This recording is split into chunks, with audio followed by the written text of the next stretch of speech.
Hello दोस्तों, कैसे हो आप लोग। स्वागत है आपका मेरे चैनल देहाती सिस्टर में। आज का क्लास बहुत इंपॉर्टेंट होने वाला है क्योंकि आज हम लोग पॉलिटिकल साइंस का क्लास 6 करेंगे। क्लास 5 तक आपने नहीं देखा है तो प्लेलिस्ट में जाकर उसको देख लें, आप चेकआउट ज़रूर करें। और आप पिछले क्लास में हम लोग पढ़े थे कि संथाली, मैथिली, बोडो और डोंगरी को 92वें संविधान संशोधन के द्वारा जोड़ा गया था, जो कि 2030 में हुआ था। तो इसी के साथ आज का क्लास हम लोग शुरू करते हैं। चैनल पे नया है तो चैनल को सब्सक्राइब कर लें, बेल आइकन को प्रेस कर लें और रात में 9 बजे और दिन में 1 बजे ग्रुप डिस्कशन होता है, उसको ज्वाइन करें। टेलीग्राम डिस्क्रिप्शन में लिंक है, उसको भी ज्वाइन करें। PDF वहीं पे मैं डालूँगी। तो चलिए आज का क्लास हम लोग स्टार्ट करते हैं। एक चीज़ मैं बता दूं, मैं लिख नहीं पाती हूं क्योंकि मुझे टाइम नहीं मिलता हर नोट्स को शेयर करना, हर के डिमांड को पूरा करना। तो मैं आज से ना अपना पुराना वाला नोट्स, जो कि ये है, आप देख सकते हैं, थोड़ा सा ये पढ़ते पढ़ते ना ये हो जाता है, मतलब कलर इसका चेंज हो जाता है। जितना आप पढ़ेंगे ना उतना ही ये हो जाता है। तो ये मेरा पुराना वाला नोट्स है जिससे मैं पढ़ती थी।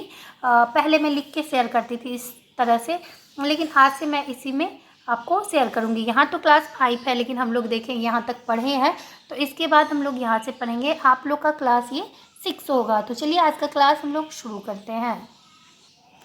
तो पहला क्वेश्चन है, पहला तो ये समझे कि क्या हमें इस क्लास में पढ़ना है। तो नागरिकता एवं मौलिक अधिकार, इस दोनों चैप्टर को हम लोग पढ़ेंगे कि नागरिकता क्या है, जो कि भाग 2 में है, और मौलिक अधिकार जो कि भाग 3 में है। तो उसको भी इस क्लास में हम लोग कंप्लीट कर लेंगे। तो अगला क्लास होगा भाग 4, उसको अगले क्लास में हम लोग पढ़ेंगे, या फिर देखते हैं कहाँ तक ये क्लास चलता है। तो चलिए आज का क्लास हम लोग शुरू करते हैं। नागरिकता भाग कितने में है? तो नागरिकता है भाग 2 में। अनुच्छेद कहाँ से कहाँ तक है नागरिकता का? तो अनुच्छेद है 5 से 11 तक। अब एकल नागरिकता कहाँ से लिया गया है? तो पिछले क्लास में मैंने ऐसे बताया है एक जगह कि कहाँ से क्या चीज़ लिया गया है। तो एकल नागरिकता लिया गया है ब्रिटेन से, जो कि हमारे भारत में एकल ही नागरिकता चलती है। भारतीय संविधान में नागरिकता से संबंधित विस्तृत प्रावधानों का उल्लेख नहीं किया है। बिल्कुल, भारतीय संविधान में यानी हमारे संविधान में नागरिकता से संबंधित विस्तृत प्रावधानों का उल्लेख नहीं किया गया है। मौलिक अधिकार से भारतीय संविधान द्वारा कितने मौलिक अधिकारों को मान्यता मिला है? देखिए ये क्वेश्चन प्रीवियस ईयर में पूछा गया है TRE 2 में, इसीलिए मैंने इसको लिखा है। तभी नहीं लिखा था, बाद में मैंने लिखा है, क्योंकि जब मौलिक अधिकार से भारतीय संविधान द्वारा कितने मौलिक अधिकार को मान्यता मिली है ये होगा ना, तो 7 होगा। ऐसे 6 ही हैं अधिकार वर्तमान में, लेकिन मौलिक रूप से आपको पूछेगा ना तो क्वेश्चन चेंज हो जाएगा, तो वहाँ पे 7 हो जाएगा। मौलिक अधिकार हमें प्राप्त है। तो इसको आप याद रखिएगा, ये TRE 2 का क्वेश्चन पूछा गया है। नागरिकता अधिनियम कब लागू हुआ? तो नागरिकता अधिनियम मैंने ऐसे ही याद करने के लिए यहाँ लिखा था, तो 1955 में ये लागू हुआ था। अब देखिए क्लास वाला स्टार्ट है। नागरिकता से संबंधित विधि या कानून बनाने की शक्ति किसके पास है? तो नागरिकता से संबंधित विधि या कानून बनाने की शक्ति किसके पास है? तो संसद के पास है। संसद ही उस पर या तो कानून बना सकती है या कोई निर्णय ले सकती है। अगला है नागरिकता अधिनियम पारित हुआ, बिल्कुल इंपॉर्टेंट, इसको करिएगा। नागरिकता अधिनियम पारित हुआ है 1955 में, प्रीवियस ईयर पूछा गया क्वेश्चन है। ये कहाँ से पारित होता है नागरिकता अधिनियम? तो ये संसद के द्वारा पारित हुआ था। इसमें संशोधन भी किए गए हैं।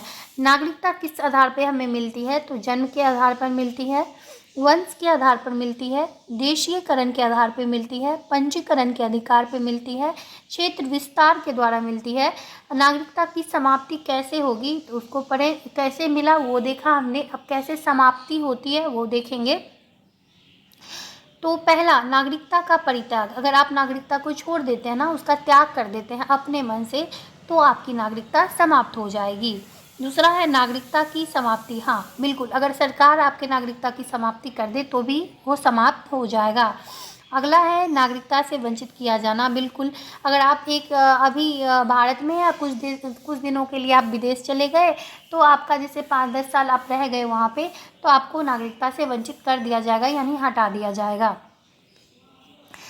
अगला है भारत में एकल नागरिकता, यानी ब्रिटेन से ही। देखिए यहाँ बार बार मैंने ब्रैकेट में ब्रिटेन लिखा है ताकि आपको याद हो कि एकल नागरिकता कहाँ से लिया गया है भारत में। तो ब्रिटेन से ये अपनाया गया है। क्यों अपनाया गया है?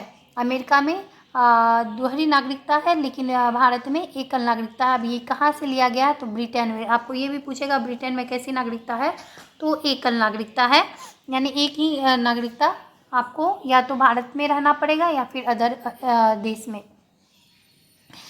तो भारत में एकल नागरिकता ब्रिटेन से क्यों अपनाया गया है? क्योंकि संघ और राज पद्धति को अपनाया गया है, इसीलिए। बिल्कुल, संघ और राज के पद्धति को अपनाने के कारण यहाँ पे एकल नागरिकता को अपनाया गया है। अतः यहाँ राज्यों के लिए पृथक नागरिकता का प्रावधान नहीं है। बिल्कुल, यहाँ राज्य के लिए भी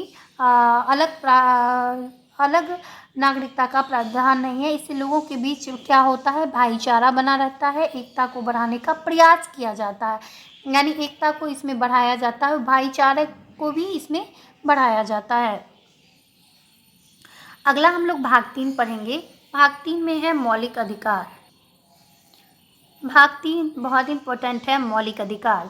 ये अनुच्छेद 12 से 35 तक है और हर अनुच्छेद इसका बहुत इंपॉर्टेंट है। क्या अनुच्छेद में क्या चीज़ प्रावधान है उसको याद रखना बहुत ज़रूरी है। आगे क्लास में हम लोग इसमें ही कवर करेंगे, आगे क्लास में देखते हैं। तो मौलिक अधिकार भाग 3 में है। सबसे पहला क्वेश्चन यहीं से बनता है और अनुच्छेद 12 से 35 तक में है। ये कहाँ से लिया गया है मौलिक अधिकार? तो जैसे एकल नागरिकता ब्रिटेन से लिया गया था, वैसे ही मौलिक अधिकार यूएसए यानी अमेरिका से लिया गया है। वर्तमान में कुल कितने मौलिक अधिकार हैं? तो 6 मौलिक अधिकार अभी हैं, लेकिन मूल संविधान में या मौलिक रूप से बोलेगा तो 7 मौलिक अधिकार थे। संपत्ति के अधिकार को हटा दिया गया है।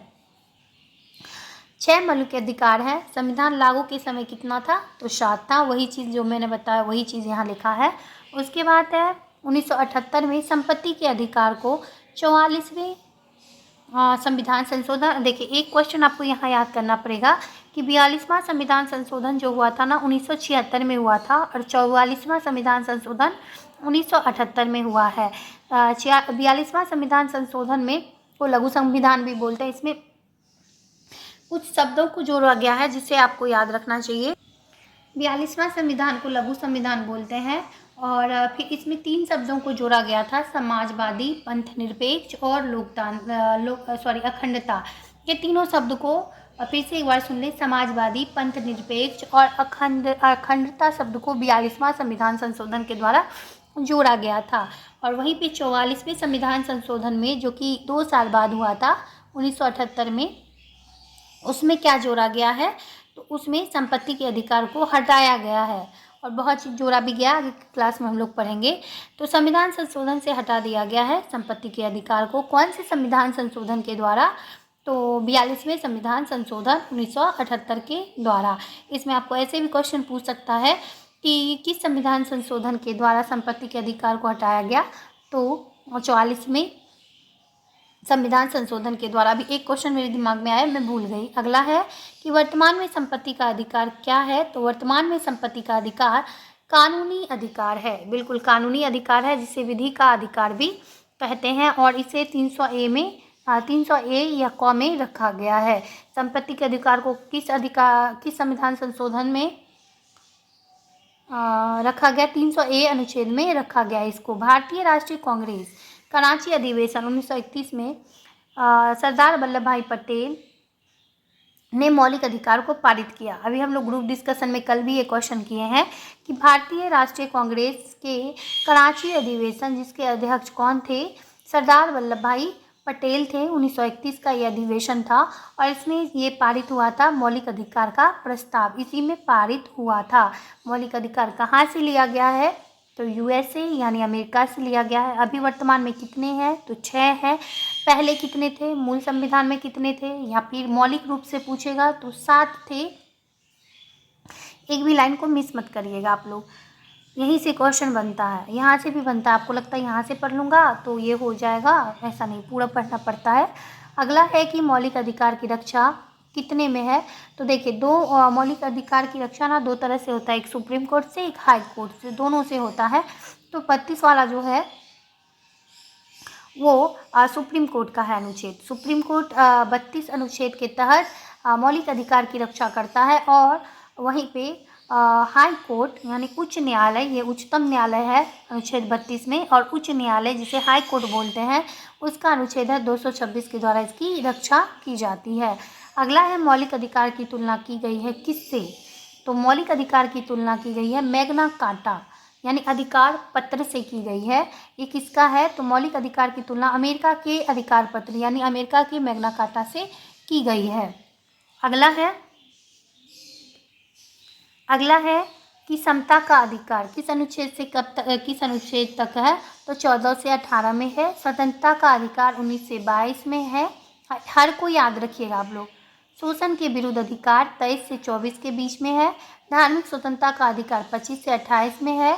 शिक्षा एवं संस्कृति का अधिकार 29 से 30 में है। और संवैधानिक उपचारों का अधिकार अनुच्छेद 32 में है। ये सबको डिटेल में हम लोग एक एक करके पढ़ेंगे। तो 14 में क्या है, 15 में क्या है, 16 में क्या दिया है, 18 में क्या दिया है, इस टाइप से इसको हम लोग आगे में पढ़ेंगे। तो चलिए एक एक करके पढ़ना शुरू भी करते हैं इसको। पहला है समता का अधिकार जो कि 14 से 18 के बीच में है। तो आपको यहाँ से ये 6 के 6 क्वेश्चन आपको याद करने हैं कि धार्मिक स्वतंत्रता का अधिकार कब से कब तक? 25 से 28 तक। संवैधानिक उपचारों का अधिकार तो 32 में, ये आप याद रखिएगा। अब देखें यहाँ से पहला का डिफिनेशन देखें। भारत में समता का अधिकार 14 से 18 में है। अनुच्छेद 14 क्या बोलता है? अनुच्छेद 14 क्या बोलेगा? तो विधि के समक्ष समानता और विधियों के समान संरक्षण। तो इसमें दोनों चीज़ यहाँ दिया है कि विधि के समान समानता हो और विधियों का समान संरक्षण भी हो, उसका संरक्षण भी जरूरी है। तो ये दोनों कहाँ से अपनाया गया है? यहाँ पे मैंने लिखा है कि विधि के समक्ष समानता की अवधारणा कहाँ से ली गई है? समानता होगा तो ब्रिटेन में होगा और विधि के समान संरक्षण की अवधारणा USA से लिया गया है। अगला है 15(4). 15 के 4 में क्या दिया? 103वें संविधान संशोधन के द्वारा इसको जोड़ा गया है। बाद में मैंने लिखा है ऊपर वाला। और 16(4) में क्या जोड़ा गया था कि सरकारी नौकरी में राज्य कमज़ोर वर्ग को आरक्षण देगा। बिल्कुल होता है ना, सरकारी नौकरी में भी आरक्षण देखते हैं आप लोग। आरक्षण के कारण मतलब कितना स्ट्रगल भी होता है और ये अच्छा भी चीज़ है। एक तरह से निगेटिव पॉजिटिव दोनों आप बोल सकते हैं। जिसको आरक्षण मिलता है उसके लिए पॉजिटिव है, जिसको नहीं मिलता है वो स्ट्रगल करते हैं तो उसके लिए वो चीज़ निगेटिव है। तो 16(4) में इसको स्थापित किया गया कि सरकारी नौकरी में ना राज्य कमज़ोर वर्ग को विशेष आरक्षण देगा या विशेष प्रावधान देगा। ये कितने है अनुच्छेद में? तो अनुच्छेद 16 के 4 में है, ये दिया गया है। अब देखिए अनुच्छेद 15 हम लोग पढ़ेंगे। 15 में क्या दिया है? तो धर्म, मूल, वंश, जाति, जन्म स्थान के भाषा आधार पर किसी के साथ भेदभाव नहीं करेगा। तो ये कितने अनुच्छेद में है? तो ये अनुच्छेद 15 में दिया गया है। इसको इम्पोर्टेंट करिएगा आप, ये सारे को अनुच्छेद को 32 तक ही इम्पोर्टेंट है, सबको आप देख लीजिएगा एक एक करके। अगला है अनुच्छेद 16 जिसमें कि लोक विभाजन में अवसर की समानता बोला है, या आरक्षण भी इसको बोल सकते हैं या अवसर की समानता बोल सकते हैं। और अगला है अनुच्छेद 17 जो कि अस्पृश्यता, ये तो सबको पता होगा, ये 1955 में लागू हुआ था, जिसे छुआछूत भी बोलते हैं। इसका निषेध यानी इसके आधार पर किसी को वंचित नहीं किया जाएगा नौकरी से या कहीं भी मंदिर जाने से या कुछ भी, सब में ये आ जाएगा अनुच्छेद 17 कि किसी को आप भेदभाव नहीं कर सकते, किसी के साथ छुआछूत का भेदभाव नहीं कर सकते। मतलब ये नहीं बोल सकते वो नीचे वर्ग से है आप ऊपर वर्ग से हैं, या वो ऊपर वर्ग से आप नीचे वर्ग से हैं, ये बिल्कुल मना करता है। अगर आप ऐसा करते हैं तो इसके लिए बहुत बड़ा कानून भी है, बहुत कड़ा कानून है। तो इसका निषेध 1976 में से इसे सिविल नागरिक अधिकार संरक्षण बना दिया गया था 1976 में अनुच्छेद 17 को। अगला है अनुच्छेद 18 जो कि बहुत इम्पोर्टेंट है, उपाधियों का अंत। इसमें बोला जाता है कि कोई भी उपाधि किसी को नहीं दी जाएगी, तो इसका अंत किया गया अनुच्छेद 18 के तहत। क्लास 6 को, चूँकि ये क्लास 6 ही था, अभी मैं एक क्लास पीछे चल रही थी तो आज मैं इसको कवर ही कर देती हूँ, उसके बाद एक एक क्लास करके इसको ख़त्म कर देंगे। जल्द से जल्द मैं इसको ख़त्म ही करूँगी अभी, क्योंकि ग्रुप डिस्कशन होना बहुत ज़रूरी है। तो जितना मटेरियल आपके पास होगा उतना अच्छा होगा उसमें। तो अगला है कि स्वतंत्रता का अधिकार जो कि अनुच्छेद 19 से 22 के बीच में है। इसमें देखिए अलग अलग दिया गया है, जैसे 19A में क्या है, 19B में, C में, D में, E में, और F बोले या क ख ग भी इसको बोलता है बहुत लोग, तो इस टाइप से दिया है। तो 19 में 6 प्रकार की स्वतंत्रता का उल्लेख है। ये क्वेश्चन यहीं से बन गया कि स्वतंत्रता के अधिकार में कितने प्रकार की स्वतंत्रता दी गई है? तो 6 प्रकार की स्वतंत्रता दी गई है। 19A क्या बोलता है? विचार एवं अभिव्यक्ति की स्वतंत्रता का उल्लेख किसमें है? 19A में। इसे प्रेस की स्वतंत्रता भी बोलते हैं, यानी प्रेस हमेशा आज़ाद होता है कुछ भी बोलने के लिए, कुछ भी छापने के लिए, उस पर आप कार्यवाही नहीं कर सकते हैं, जबकि वो मतलब कुछ आक्रामक बात ना कह दे या ऐसा चीज़ ना कर दे कि दंगा फैल जाए, तो इस चीज़ को उसे उनको भी बचना है। लेकिन हाँ, उसके बाद वो अपने विचार और अभिव्यक्ति के लिए बिल्कुल स्वतंत्र है। अगला है 19B। 19B क्या कहता है कि सभा एवं संगठन सम्मेलन करने की स्वतंत्रता। बिल्कुल, सभा आप कहीं भी सभा लगा सकते हैं और संगठन बना सकते हैं और सम्मेलन कर सकते हैं आप, उसकी स्वतंत्रता 19B में दिया है। 19C क्या बोलता है? संघ बनाने की स्वतंत्रता का उल्लेख। बिल्कुल, आप संघ बना सकते हैं, उसका उल्लेख 19C में है। अगला है 19D। 19D में क्या बोलता है कि देश के किसी भी क्षेत्र में, यानी कोई भी देश का कोई भी क्षेत्र है, संचरण की स्वतंत्रता, यानी आप वहाँ घूम सकते हैं आपके देश में, जैसे कहीं भी कोई भी स्टेट है, कोई भी राज्य है, वहाँ पे आप जाके घूम सकते हैं। इसकी स्वतंत्रता आपको कौन देता है? 19D देता है। 19E क्या देता है कि निवास करने या बसने की स्वतंत्रता का उल्लेख, यानी अगर अभी आप उड़ीसा में हैं, आपको जाना है राजस्थान या कलकत्ता या कहीं भी बनारस, तो आप वहाँ जाकर निवास कर सकते हैं। एक तो घूमने की स्वतंत्रता है डी में, पहले घूमेंगे फिरेंगे, उसके बाद निवास करेंगे। तो बसने की भी स्वतंत्रता दिया गया, आपको वहाँ गए अच्छा लगा तो आप वहाँ जाके बस सकते हैं, तो ये 19E में दिया है। 19F में व्यापार और आजीविका अपनाने की स्वतंत्रता। बिल्कुल, आप अगर कहीं आप घूमने गए, उसके बाद आपको वो अच्छा लगेगा तो वहाँ आप निवास हो जाएंगे, तो क्या आप व्यापार नहीं करेंगे? वहाँ व्यापार करेंगे तभी तो खा पाएंगे ना। तो ये भी स्वतंत्रता 19F में दिया है कि व्यापार या आजीविका अपनाने की स्वतंत्रता। ऐसे आप कनेक्ट करके पढ़ेंगे तो आपको याद रहेगा ये चीज़। अगला है अनुच्छेद 20। बहुत इंपॉर्टेंट है। ऐसे 14, 15, 16, 14, 16, 15 मतलब वही है, 14, 15, 16, 17 भी इंपॉर्टेंट है। देखिए मैंने लिखा भी है इंपॉर्टेंट में, थोड़ा सा मैं आपको ऊपर करके दिखा देती हूँ। देखिए मैंने लिखा है। तो अनुच्छेद 20 क्या बोलता है? तो अनुच्छेद 20 बोलता है कि अपराध की 2 सिद्धि के विषय में संरक्षण, यानी अपराध जो होता है ना, उसके 2 सिद्धि में संरक्षण, मतलब ऐसा नहीं कि आपको कोई पकड़ के जेल में ठूस दे और आपका अपराध अभी सिद्ध भी नहीं हुआ है और आपको टॉर्चर करना शुरू करे। तो उनको ये बताना पड़ेगा कि क्या आपको, जैसे वो हिरासत में लिए हैं तो क्यों लिए हैं, इसका कारण क्या है, बहुत चीज़ इसमें नियम होता है। तो अनुच्छेद 20 में यह है कि अपराध 2 सिद्धि होने के विषय में संरक्षण, आपको संरक्षण प्रदान करता है। अनुच्छेद 21 भी आई करिएगा अब इसको। प्राण एवं दैहिक स्वतंत्रता का उल्लेख किसमें है? 21 में। इसको प्राकृतिक स्वतंत्रता भी बोलते हैं, जैसे आपको हवा का, जीने का, खाने का, घूमने का, ये सारा अधिकार किसमें है? 21, अनुच्छेद 21 में दिया है। अनुच्छेद 22 में कुछ दशाओं में गिरफ्तारी और विरोध में संरक्षण, यदि किसी भी व्यक्ति को मनमाने ढंग से हिरासत में ले लिया गया तो 3 प्रकार से स्वतंत्रता प्रदान की गई है। इसमें यही चीज़ अनुच्छेद 22 में भी है कि अगर आपको गिरफ्तारी हो जाता है कोई दशा में,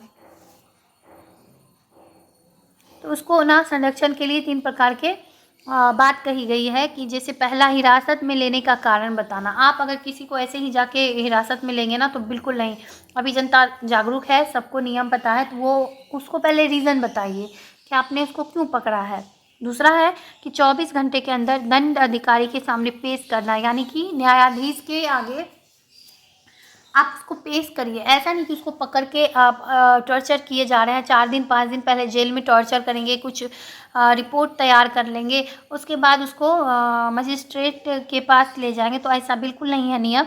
24 घंटे के अंदर आप उसको पेश करें। और मनपसंद वकील से सलाह लेने का अधिकार, बिल्कुल अगर उसके पास पैसा भी नहीं है तो भी वो मनपसंद अपने वकील से सलाह लेगा। ये 39 में दिया गया है कि आपको एक सरकारी 39A जब हम लोग पढ़ेंगे तो एक सरकारी वकील को मुहैया कौन करवाएगा? तो सरकार करवाता है। पॉलिटिकल साइंस मुझे बहुत अच्छा लगता, पहले नहीं लगता था, बिल्कुल बोरिंग था जब स्टार्ट मैंने किया था, लेकिन जब मैंने डीपली पढ़ा ना तो मुझे बहुत चीज़ मुझे पता चला कि रियल में मुझे पता नहीं था कि क्या क्या अधिकार होता है। तो पढ़ने का ये नहीं है कि आप रट रहे हैं, आप अगर अपने जीवन से इसको जोड़ेंगे ना तो मे भी बहुत चीज़ आपको पता चलेगा, ताकि वो फ्यूचर में आपको काम दे, चाहे आप औरत हैं या मर्द। देखिए जेंट्स को फिर भी बहुत कुछ पता होता है, औरत को बहुत कम पता होता है।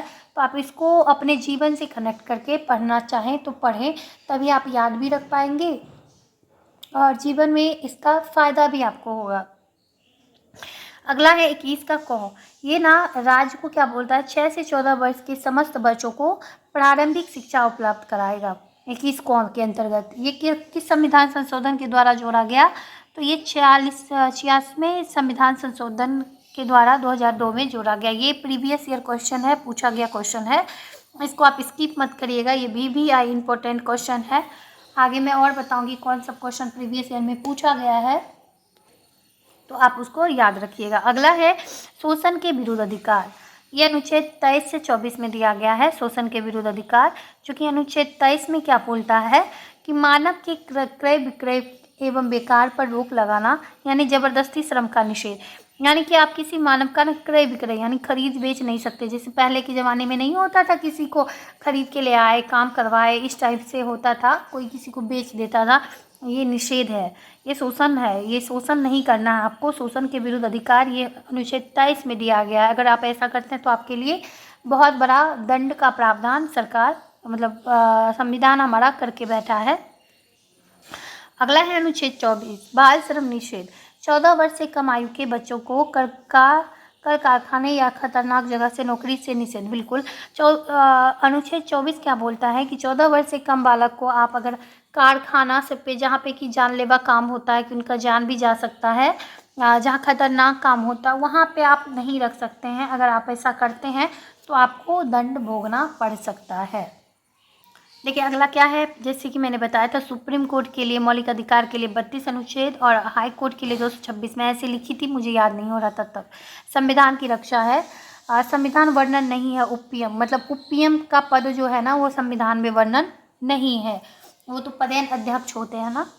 तो अगला है कि धार्मिक स्वतंत्रता, अनुच्छेद 25 से 28 तक दिया गया। 25 क्या बोलता है कि अंतःकरण की और धर्म को अवैध रूप से मानने, आचरण और प्रचार करने की स्वतंत्रता।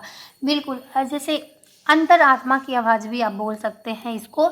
मैंने अपने भाषा में इसको लिखा था कि अंतःकरण मतलब कि आप किसी को धर्म के रूप में मानने या उसके आचरण के प्रचार करने के लिए ना ये स्वतंत्रता है कि वो अपने आचरण का प्रचार कर सकता है। ऐसा नहीं आप उसको रोक सकते हैं, लेकिन जो अंतर आत्मा, जैसे आपकी आत्मा बोले तो आप उसके धर्म को अपनाइए, वरना नहीं, ज़बरदस्ती कोई आपके साथ नहीं कर सकता है। अगला है अनुच्छेद 26, इसको आप चल अचल संपत्ति से जोड़ के रखिएगा। अब मैंने बाद में लिखा है लेकिन आप इसको लिख लीजिएगा। जैसे धार्मिक मामलों का प्रबंध करने की स्वतंत्रता, इसमें क्या है ना, मतलब जैसे आप कोई मंदिर के पुजारी हैं तो आपके पास जैसे दान आता है तो उसको आप मतलब ज़बरदस्ती किसी से नहीं ले सकते, चल और चल संपत्ति को आप जमा नहीं कर सकते हैं। तो यही प्रावधान अनुच्छेद 26 में है। आई होप समझ गए होंगे आप, और समझे या रटेंगे तो लाइन अगर रट लेंगे, मे बी ये लाइन नहीं पूछ के कुछ और कॉन्सेप्ट बना के देगा, ऐसे ही BPSC कर भी रहा है तो आप फंस जाएंगे वहाँ पे। अनुच्छेद 27 क्या बोलता है, धार्मिक व्यय के लिए कर से छूट। बिल्कुल जैसे धार्मिक कर कहीं भी गए मंदिर में तो टैक्स, जैसे टैक्स देना पड़ता था, तो ये इससे छूट है अनुच्छेद 27 में। अनुच्छेद 28 क्या बोलता है, शिक्षण संस्थाओं में धार्मिक शिक्षा प्राप्त करने की स्वतंत्रता। जैसे कोई भी शिक्षण संस्थान है, मैं ही स्कूल खोलूँगी तो वहाँ पे धार्मिक शिक्षा प्राप्त करने का प्रावधान है। ये स्वतंत्रता है कि आप वहाँ पे धार्मिक शिक्षा प्राप्त करें। ये अनुच्छेद कितने में है, तो अनुच्छेद 28 में ये दिया गया है। अगला है बहुत इम्पोर्टेंट शिक्षा व संस्कृति, जो कि अनुच्छेद कितने में है, अनुच्छेद 29 और 30 में ये दिया गया है। आइए इसको एक बार पढ़ लेते हैं क्या बोल रहा है 29-30, थोड़ा सा एडजस्ट मैं कर लेती हूँ तब तक। शिक्षा व संस्कृति 29-30 में 29 क्या बोलता है, अनुच्छेद 29 बोलता है कि अल्पसंख्यक वर्गों के हितों का संरक्षण, कोई भी अल्पसंख्यक वर्ग अपनी भाषा, लिपि और अपनी संस्कृति को संरक्षित रख सकता है।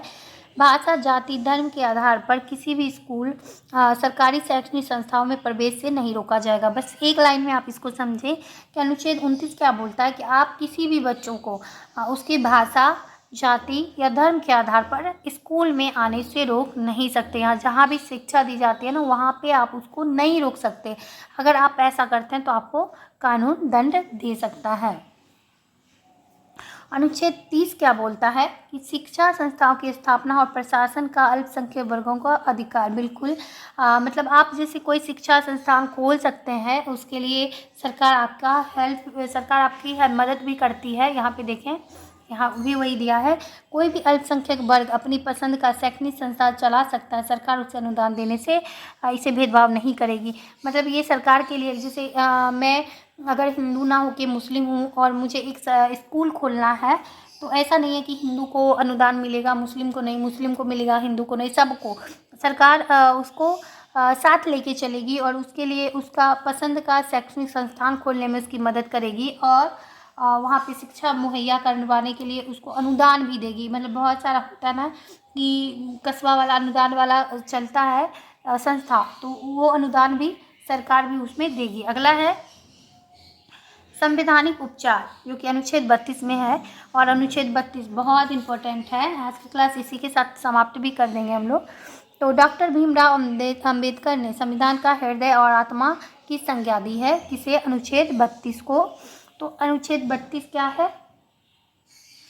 पहले ये बोलेंगे संविधान की आत्मा या हृदय, इसको बोला जाता है अनुच्छेद 32 को। और किसने कहा था? तो अंबेडकर जी ने कहा था इसको। और एक और चीज़ है कि अनुच्छेद 32 को कल्याणकारी राज्य की स्थापना करना भी कहा जाता है। यानी कि आप एक कल्याणकारी राज्य की स्थापना करते हैं अनुच्छेद 32 के तहत ही करते हैं। तो आई होप आपको ये छोटा सा प्रयास मेरा बहुत अच्छा लगा होगा। अगर अच्छा लगा हो तो चैनल को लाइक करिए, शेयर करिए, सब्सक्राइब करिए। और नेक्स्ट वीडियो जल्दी ही आप सबके सामने आएगी। अब मैं थोड़ा सा एक्टिव हूँ चैनल पे, क्योंकि वीडियोज़ मुझे पूरा कंप्लीट करना है अपने कोर्स का, जितना भी मैंने पढ़ा है। उसके बाद फिर मैराथन में अच्छा लगेगा, ग्रुप डिस्कशन में अच्छा लगेगा। तो इसको फटाफट ख़त्म करते हैं। सबको ज़रूर इसको याद करिएगा और ग्रुप डिस्कशन में ज़रूर ज्वाइन होइएगा रात 9 बजे और दिन में 1 बजे। आई होप आपको रटने की ज़रूरत नहीं होगी। तो अभी भी चैनल को सब्सक्राइब नहीं किया तो सब्सक्राइब कर लें, बेल आइकन को प्रेस कर लें ताकि अगला वीडियो आए तो नोटिफिकेशन आपको मिल पाए। Thank you so much video में बने रहने के लिए। जल्दी ही एक वीडियो के साथ आप सबके सामने मैं आऊँगी। Thank you so much.